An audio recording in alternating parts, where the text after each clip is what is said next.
So this is the fourth grader's lesson on the English lesson. So this is Jake's. Yes. All right.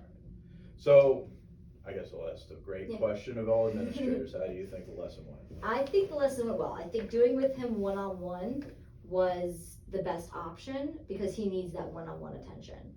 Doing it in a whole class especially when I did the observation for module 2, he kind of gets lost in like the mix, I think. Mm-hmm. He is very capable when he's getting the proper attention, he's getting the proper modifications, things are being designed for him. Then he's a little bit more capable. The book that we did was the Hurricane Katrina. Mm-hmm. That book I liked because the chapters were really short. So when I was testing his comprehension of the chapter, it was only a couple pages. He didn't have to retain the information for long. Right. But I think the book was a little too challenging for him. I think we needed to start he's in 4th grade. I think that's like a 4th grade level book. We had to start at a lower level. So even if we could figure out what his reading level is and start there, or even just starting him at a 2nd grade level and moving him up from there. Mm-hmm. He was able to make a lot of personal connections with the Hurricane Katrina, which was great because we just had Hurricane Ian. His brother. His brother, yeah. But he knew about Hurricane Ian. He knew it happened in Florida. He knew there was a lot of rain. I kind of went off the lesson plan a little bit and showed him pictures of Hurricane Ian and so he can actually see the amount of water and what happened to the houses and the buildings and all of that. And I think, he did his little surprise face that he does. That only Jake has. That only Jake has. But I mean, it was good. It was good. Doing it in the library after school too. I think he was a little tired, but doing it in the library, it was quiet, so it worked well for him. It's a different setting for him. Yes. Definitely.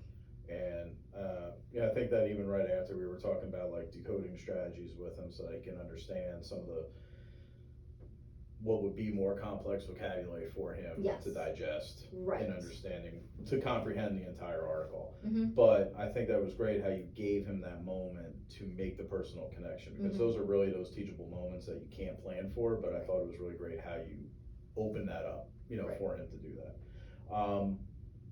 So like, I know you're, planning ahead, if we had continuous things with Jake, what would be like probably your main intervention plan you would do I wouldn't say like we can magically get him on grade level, but at least to support where he's at in the grade level he's also assigned to. Right. So we definitely figure out where he is. Where is his reading level? Is he reading and comprehending on a 1st grade level? Right. Is he reading and comprehending on a 2nd grade level? Starting there, and then assessing his comprehension after each chapter, or if it's a very easy short book after the book, like what happened in the book, tell me. Because he's able to make small things, like he was able to, for the first chapter was about he's in a tree because there's so much water, he thinks he hears his parents calling him. He was able to say that, he saw a piano floating in the water, but he can't put it together that he's in the tree because there is so much water. He's not able to make that connection. So finding a grade level book that kind of he can make those smaller connections, and then working him up to the next grade level and the next grade level from there.